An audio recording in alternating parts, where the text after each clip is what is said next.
મિત્રો, જ્યારે પણ ગ્રામ પંચાયતમાં તમે કોઈ કામકાજ માટે જતા હોય છે, કોઈ દાખલો કઢાવો, સર્ટિફિકેટ કઢાવો, કોઈ યોજનાનો લાભ લેવા માટે જતા હોય અને તલાટી કમ મંત્રી પાસે જાય છે, તો ઘણા ગામડાઓમાં તલાટી કમ મંત્રી પહેલા તમે પૂરેપૂરો વેરો ભરો, ત્યારબાદ જ તમારું કામ થશે. અવારનવાર સાંભળતા આવ્યા છે, ઘણીવાર પ્રશ્ન એવા આવ્યા પણ છે.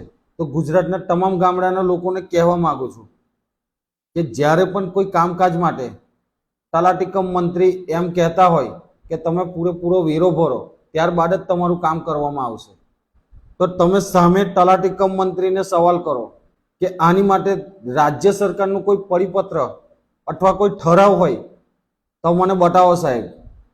કારણ કે રાજ્ય સરકાર અથવા કોઈ પરિપત્ર, કોઈ ઠરાવ એવો છે જ નથી કે ગ્રામ પંચાયતમાં કોઈ પણ કામકાજ માટે વેરો ભરવો ફરજિયાત છે. તો તલાટી કમ મંત્રીને સામે સવાલ કરો, કારણ કે આવી સમસ્યામાં ગરીબ વર્ગ, પછાત વર્ગ પીસાય છે. ધન્યવાદ. જય હિન્દ, જય ભારત.